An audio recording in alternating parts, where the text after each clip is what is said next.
Before we start, one thing needs to be clear.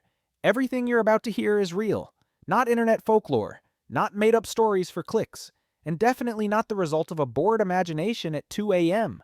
These were real ideas, real objects, and real decisions, research seriously presented in serious meetings and approved by very serious people. The only problem is, they weren't as smart as they thought. This list is a collection of moments where confidence outran common sense logic, quietly stepped out, and history just stood there taking notes.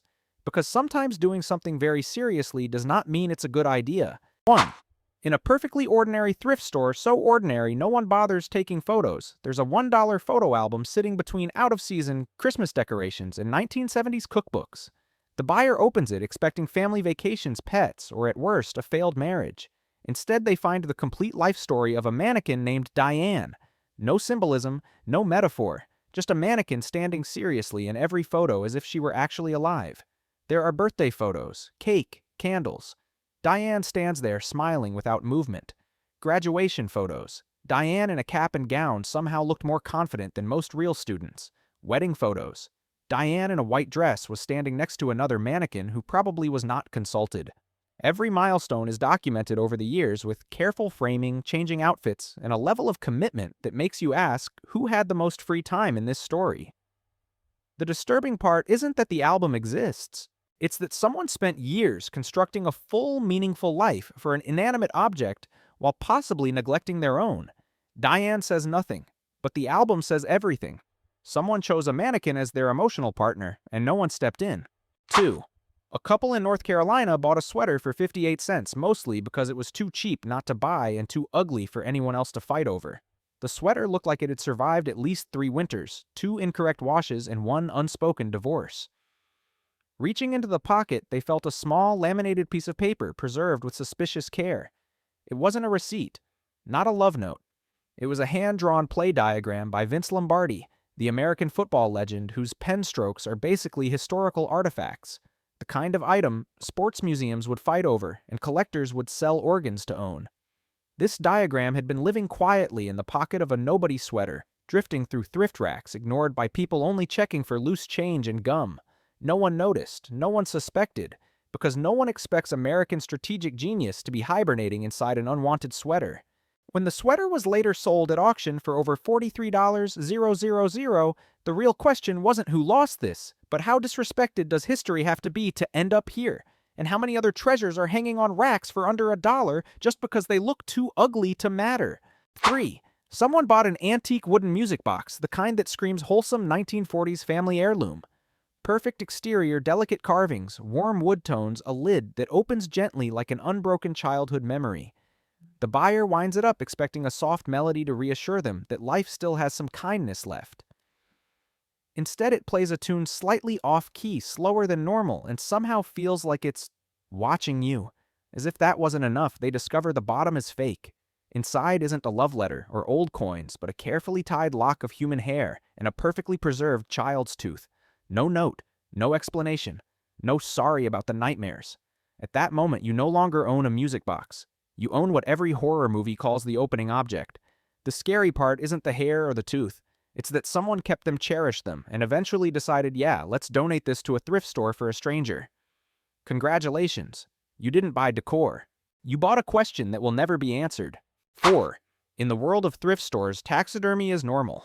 But some pieces go far beyond quirky and straight into who did this on purpose.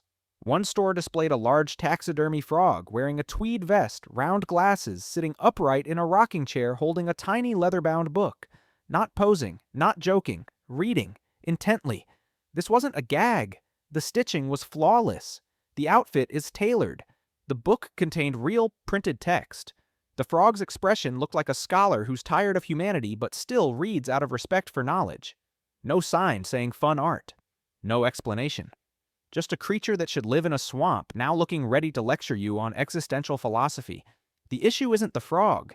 It's that someone spent dozens of hours creating this, stepped back and thought, yes, perfect, then put it up for sale. Maybe they didn't lose faith in humanity. Maybe they just wanted to remind us that with enough seriousness, anything can become art, even a frog reading silently and judging you. 5. A man in Arizona bought a heavy round metal object from a thrift store. No label, no warning, just a solid chunk of metal with a pin heavy enough to look important, authoritative. He took it home and used it as a paperweight for months. Bills, bank letters, insurance forms, all safely held down by an object that performed its duty with impressive reliability. Until a friend who had served in the military visited. The friend stared at the paperweight, went silent for a few seconds, the kind of silence where your brain reevaluates reality, then calmly said it was a real World War II grenade. Not a replica, not a souvenir, a live grenade. The desk immediately became a potential crime scene. The bomb squad was called, the house was evacuated. And through it all, the most terrifying part wasn't the explosion risk, it was the fact that for months a weapon of war had been doing an excellent job as a paperweight while the owner slept peacefully. History doesn't always scream. Sometimes it just sits quietly on your desk, keeping your bills from flying away. 6. In a box of old electronics from the 1990s, someone found a device that promised to solve humanity's most complicated relationship communication with cats. The cat translator was marketed with scientific confidence, a microphone speaker, circuitry, and the bold assumption that cats actually want to be understood. You place the device in front of your cat, waiting for a breakthrough moment when this mysterious creature finally opens up. The result? The machine only translated 2 phrases, over and over, no variation, no philosophy, I am hungry, and leave me alone. That was it. No I love you, no thank you, no I am contemplating existence. The funniest part is that the device wasn't broken. It worked perfectly, because if an academic committee seriously studied feline communication, they'd probably conclude those 2 sentences cover about 98% of it. Technology attempted the impossible, exploring the inner world of cats, and returned with a report so honest it was brutal. Cats aren't mysterious. They just don't care. 7. Mixed in with spoons, forks, salad tongs, and chipped cake knives sat a set of tools that looked oddly professional. Polished metal, neatly arranged case. The buyer assumed it was some kind of vintage high-end kitchen equipment, maybe for decorative vegetable carving. That assumption lasted until they got home and did some research, only to realize they had purchased a lobotomy medical kit, brain surgery tools, from a time when science was still very much guessing. Not replicas, not props. The real thing once used to insert instruments directly into the human brain under the belief that less thinking means fewer problems. And it had been sitting peacefully among kitchen utensils, just waiting for someone to confuse chopping onions with neurological intervention. The unsettling part isn't just that the kit exists, it's that it was sold like a potato peeler. No warning, no context, no apology from medical history. Sometimes history isn't displayed behind glass in a museum. Sometimes it sits in a kitchen drawer next to a cutting board, reminding you there was a time when humans thought poking the brain should be fine. 8. Inside an old shoebox filled with yellowed papers, someone discovered dozens of letters addressed to Santa Claus. Neatly written, carefully sealed. Proper postage, only one detail felt slightly off. Every letter was written by an adult. No toys, no bicycles. They asked for very practical and very exhausted things. One asked for a husband to stop snoring because marriage is sacred, but snoring at 3 a.m. is not. Another asked to win the lottery. One asked for the strength to not rob a bank, a request, both sincere and alarming, raising questions about their financial situation. Each letter carried a quiet belief that if life wasn't listening, maybe Santa still might. The funny part isn't that they wrote the letters. It's that they wrote them seriously, like this was the final support channel after doctors, banks, and therapy had all gone offline. These letters aren't about magic. They're about adulthood, where dreams shrink just enough to fit into an envelope and get mailed to someone who isn't real but somehow still feels more reliable than reality. 9. A man in Virginia walked into a thrift store with a modest goal: find something heavy enough to keep papers from flying off his desk when he opened a window. He found an ugly glass vase. Odd colors, twisted patterns, as if it had been made by someone deeply unsure of their decisions. $32. Reasonable for a strange-looking paperweight with commitment issues. For 2 years, the vase did its job perfectly. It held papers down. It didn't judge. It didn't demand attention. One day, an art expert visited, saw the vase, and froze as if they'd just encountered a living fossil. The object turned out to be a lost work by Carlos Scarpa, a renowned architect and glass artist. That ugly vase was worth over $17,000. The humor isn't just in the profit. It's that for 2 years, a museum-level artwork lived the life of an office paperweight, splashed with coffee, tapped with pens, and forced to witness humanity's worst emails. Art history doesn't always live in museums. Sometimes it sits on a desk under utility bills, waiting for someone to realize the ugly thing costs as much as a car. 10. A cute wooden birdhouse. Light, handmade. Very peaceful suburban backyard. The buyer took it home, hung it up, and leaned in to check through the small circular opening to see if it was clean inside. And then something looked back. Not a bird's eye, not decoration.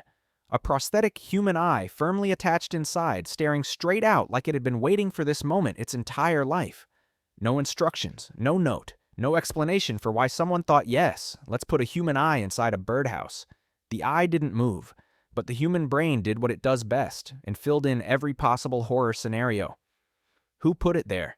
For birds, for people, or simply to make sure anyone who looks inside rethinks their life choices? What's impressive is the level of commitment. This wasn't an accident. This was a deliberate artistic decision.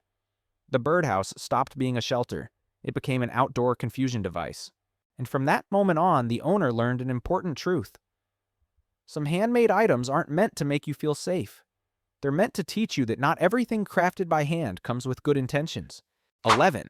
At first glance, it looks like a perfectly normal armchair until you look closer and your brain starts sending distress signals. Every inch of the chair, backrest, armrest, seat is completely upholstered with dentures. Hundreds of them.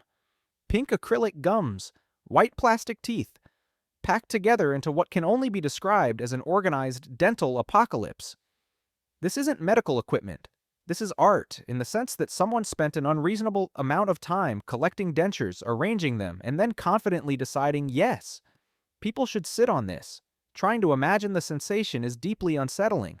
The chair doesn't bite you, but it judges you. Each set of teeth once chewed food, crunched popcorn, and accidentally bit metal forks.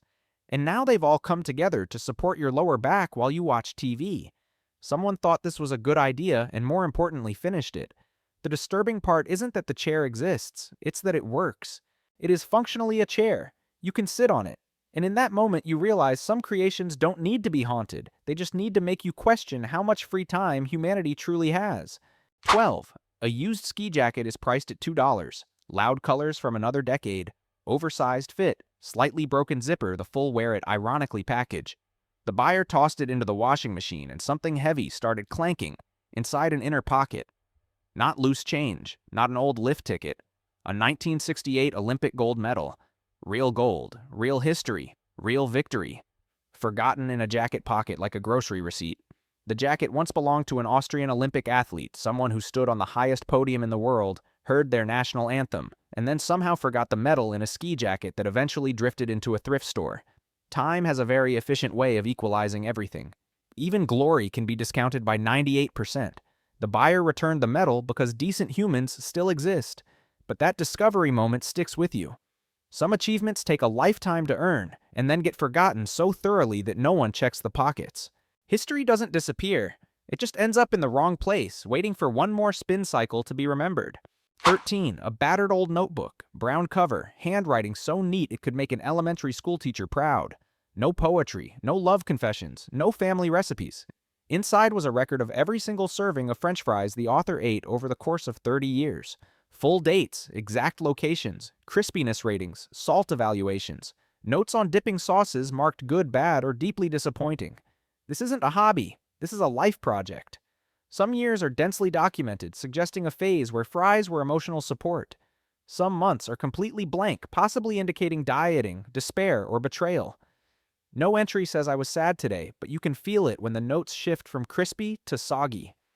The unsettling part isn't the obsession. It's the discipline.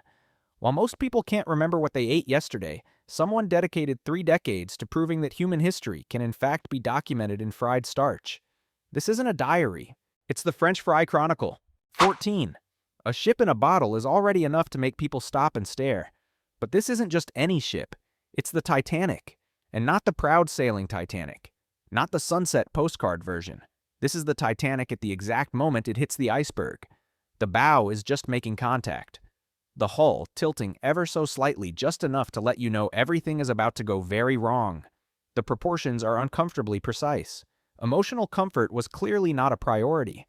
The artist spent hundreds of hours recreating a historical disaster inside a space smaller than a soda bottle. There are masts, ropes, tiny details so precise you almost expect to hear a microscopic voice whisper, "We have a problem. This isn't living room decor. It's a bad decision permanently sealed in glass." What's most confusing isn't the craftsmanship, it's the choice. Why this moment, not the launch, not the glory? But the second, everything starts sinking. Maybe for some people, the most compelling form of art is the exact point where disaster becomes inevitable. 15. There was a time when science looked directly at children and thought, you're not dangerous enough. So chemistry sets for kids were released with real uranium included, not glowing fake props, not harmless replicas. Actual uranium ore intended to help children experience modern science. The box art showed a smiling boy holding test tubes looking like the future of innovation. No one mentioned that this future might quietly register on a Geiger counter. The idea was optimistic, introduce kids to science early. Reality caught up later very late with safety regulations. The kit was sold legally. No bold warnings, no parental panic, just educational toys. Until adults finally realized that maybe children shouldn't handle materials that trained professionals approach wearing protective gear. The set didn't disappear because the kids got bored. It disappeared because society eventually agreed on a simple rule: learning STEM should not come with the risk of background radiation in the bedroom. 16. Buying old electronics at a thrift store is always a gamble. You might find a broken projector, an outdated VHS player, or a videotape of a real serial killer interrogation. And no, it doesn't come with a label that says, maybe don't watch this. It's just a tape sitting quietly between wedding videos and 1990s yoga tutorials. The buyer took it home expecting a cozy night of nostalgia. Instead, the screen revealed a cold room, a flat voice, and questions you absolutely do not want to hear while eating popcorn. This wasn't a reenactment. This wasn't edited. This wasn't polished for streaming. It was raw footage, uncut, uncomfortable, and accompanied by the creeping realization that you should not own this. The most unsettling part isn't what's on the tape. It's how it got there. Who boxed it up, priced it, and placed it on a shelf next to kitchen appliances. Thrift stores don't sell cursed objects. But sometimes they sell history that should have stayed in an archive locked away, clearly labeled, and definitely not 50% off. 17. In a quiet thrift store between outdated jeans and off-season Halloween decorations sits a full-size gorilla mascot costume. That alone would be enough, but stitched neatly onto the chest is a name tag that forces your brain to reboot Derek Intern of the Month. No company logo, no date, just a gorilla and a very corporate achievement. Questions arrive instantly. Who is Derek? Was Derek a person? If so, what series of events led to this recognition? If Derek were the gorilla, what kind of hiring process was in place? The costume is clean, well-maintained, carefully laundered, like it just finished hitting its KPIs and was then permanently laid off. This isn't a stage prop. It's physical evidence that somewhere at some point there existed a workplace where a primate in a costume wore a name tag and received public praise. Derek may have excelled. Derek may have been blamed for a team mistake. We will never know. What we do know is this: Derek tried. 18. Some old suitcases contain clothes. Some hold memories. And then there's this one filled with detailed maps of cities that do not exist. Not rough sketches, not doodles. Dozens of meticulously hand-drawn maps, complete with street names, parks, rivers, neighborhoods, and even traffic planning. A fully realized urban system for places that have never existed on Earth. There's no explanation, no journal, no note saying unfinished project. Just an entire parallel world folded neatly into a suitcase and donated like an old coat. Each map suggests years of work spent constructing an alternate reality, one with structure names and logic. Maybe the creator was an architect, maybe a novelist.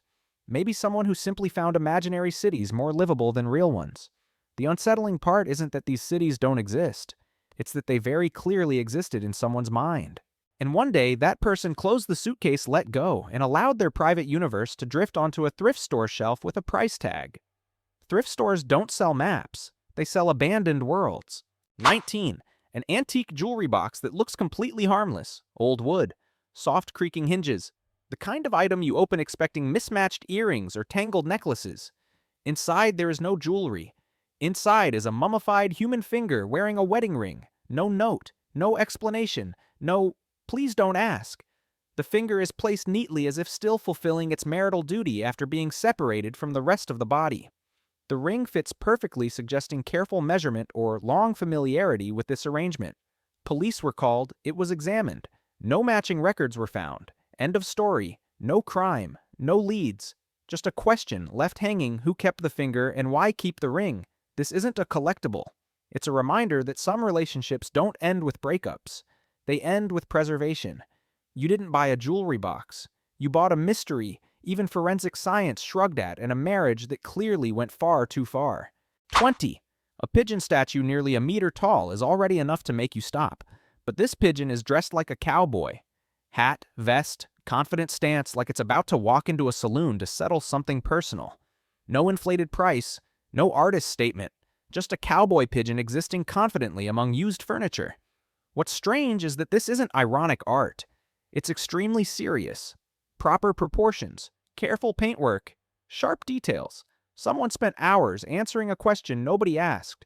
If pigeons lived in the Wild West, how would they dress, and then answered it with absolute commitment? The statue has no historical value, no artist name, but it has complete belief in itself. Looking into the pigeon's eyes, you get the feeling it's ready to run for mayor or at least guard the local bar. This is art that doesn't explain itself. It simply stands there and says, the world is big enough for a cowboy pigeon, and you're the one who has to come to terms with that. 21. An old tape recorder sits between broken radios and 1990s aerobics tapes. Completely harmless in appearance. Yellowed plastic, loose buttons. The buyer presses play expecting family messages, sentimental recordings, or at worst, an argument about the electric bill. Instead, the machine plays one sentence in a flat, emotionless voice repeated for the entire tape. They can't see me, but I can see them. No music, no explanation, no build-up, just that line.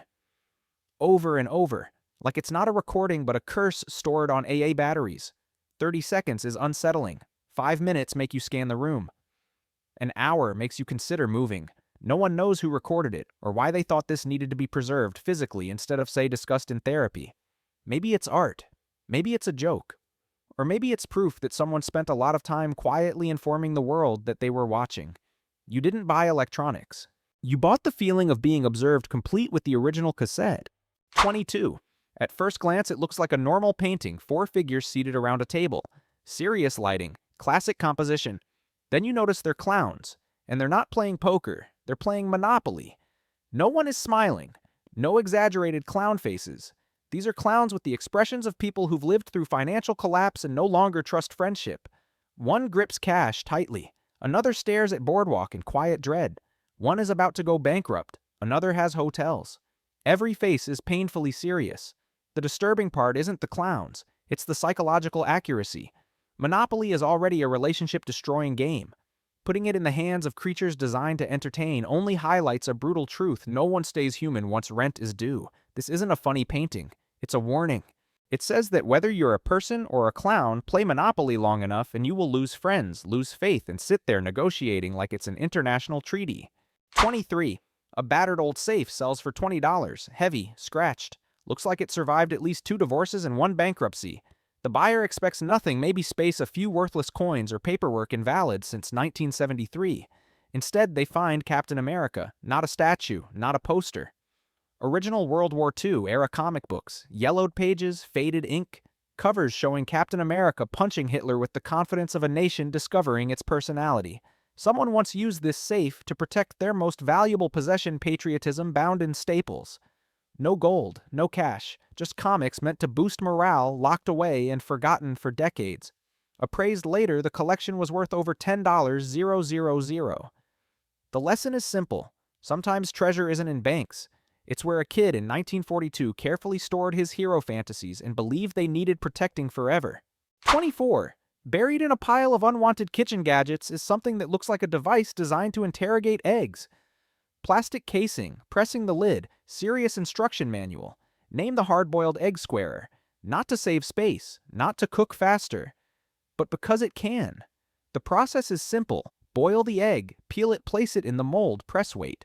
The result is an egg shaped like it graduated from architecture school. It doesn't taste better. It isn't healthier. It isn't more convenient. It's just square. And that's the point. This product exists because humanity once looked at nature and said, enough. Oval is unacceptable. No one needed square eggs. But someone designed it, manufactured it, wrote instructions, packaged it, and sold it with the belief that the world would improve if eggs cooperated with geometry. This isn't innovation.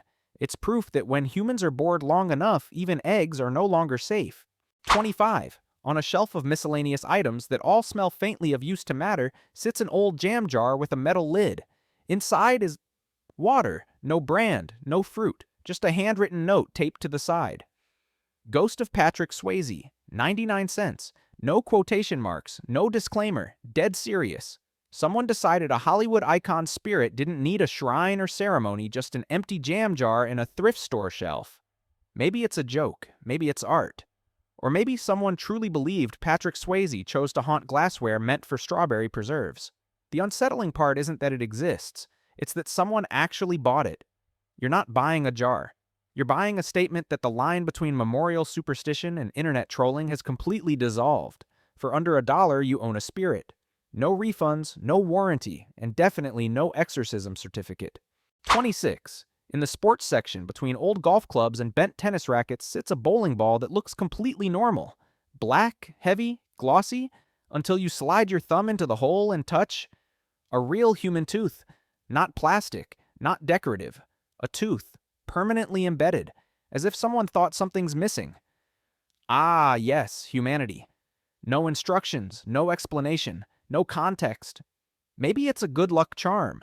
Maybe it's a warning. Maybe it's a message to other bowlers that says, don't ask. Holding this ball doesn't feel like preparing for a strike. It feels like participating in a ritual you were never briefed on. Technically, it's still a bowling ball. You can still throw it. But every time you line up a shot, you're required to place your finger into someone else's dental history. This is no longer a sport. It's a psychological exercise. The lesson is clear: thrift stores don't just sell used items. They sell other people's bad decisions, and sometimes those decisions still bite. 27. In a thrift store where children's drawings are usually dismissed as cute and harmless, there's a small painting with gentle colors and innocent childlike lines perfectly designed to lower your defenses. It shows a child standing still, big eyes, tight mouth, nothing remarkable. Until you flip the frame over and read the handwritten note on the back. He cries at night. Real tears. No explanation. No signature. No emoji to soften the blow. This is the moment your brain clocks over time. Who is he, the child? The painting or you, after taking this thing home? The handwriting isn't playful. It's neat and calm, like a to-do list. Buy milk. Feed the painting. The most disturbing part isn't the warning. It's that someone framed it. They decided that sentence mattered enough to preserve. This isn't art. It's a message sent through time saying there are things you shouldn't hang in your bedroom, especially things with their own nighttime schedule. If you buy this painting, you don't own artwork. You've accepted responsibility for something unresolved. 28. There was a time in American history when gelatin wasn't just dessert. It was a lifestyle. And this 1960s cookbook is undeniable proof that society collectively lost its way. The first page is confident, glossy photos. The recipes are cold cuts suspended in gelatin, tuna in gelatin, hard-boiled eggs encased in gelatin, an entire chapter devoted to savory gelatin for the happy family. There's no supernatural horror here, just terrifying confidence. Every recipe is presented as if this were the peak of culinary civilization. No why. Only pour into mold and refrigerate. Some dishes look like forensic evidence, but are introduced as perfect for dinner parties. The disturbing part isn't the author. It's because this book sold well. Families looked at ham floating in gelatin and said, yes, this is the future. This book doesn't teach cooking. It teaches that with enough plastic molds and enough belief, humans can convince themselves to eat anything as long as it jiggles convincingly under kitchen lights. 29. In a thrift store where every folder is assumed to be old bills or unsigned divorce papers, there's a binder labeled with unsettling seriousness, Operation Squirrel Freedom. Inside is not a joke or a children's script. It's a complete handwritten, carefully diagrammed plan to train a team of squirrels to steal nuts from a neighbor's yard codenamed the Nemesis. There are backyard maps, infiltration routes, assigned roles for individual squirrels. Tactical notes written with military confidence: do not approach when cat present, prioritize walnuts. The author never doubts themselves for a second. This isn't a whim. It's a long-term project thoughtfully planned and tragically uninterrupted by outside intervention. The frightening part isn't the creativity, it's how logical the plan is.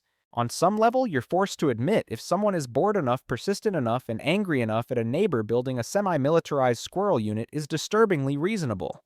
This file doesn't prove humans are crazy. It proves that when pushed far enough, humans will outsource revenge to wildlife. 30. A perfectly normal standing mirror. Simple wooden frame. No LED lights. No Instagram effects. But taped to the back is a small, neatly typed note: this mirror reflects who you truly are. No refunds, no further explanation, no safety warning, no mental health hotline.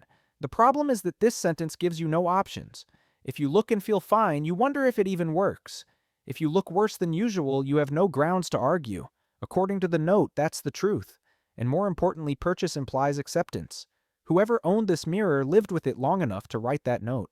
Which means they reached a point where they decided no, it's not the lighting, it's me. And then chose to pass that experience on to someone else with the coldest return policy in thrift store history. This isn't decor, it's a physical and psychological test.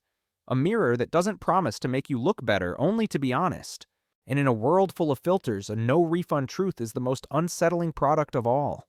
If you've made it this far and still think, that all kind of makes sense, congratulations, you're officially qualified to appear in the next installment of this series. These stories don't exist to prove humans are stupid. They exist to remind us how confident we are when we're wrong. And history documents everything. Now it's your turn. Which entry made you pause the longest? Which one made you ask who approved this? Drop it in the comments, because the comment section is often more unsettling than the video itself. If you enjoy this slightly off-kilter version of history, don't forget to subscribe and turn on notifications. That way the next time humanity adds another terrible idea to the record, you'll be here to watch it happen.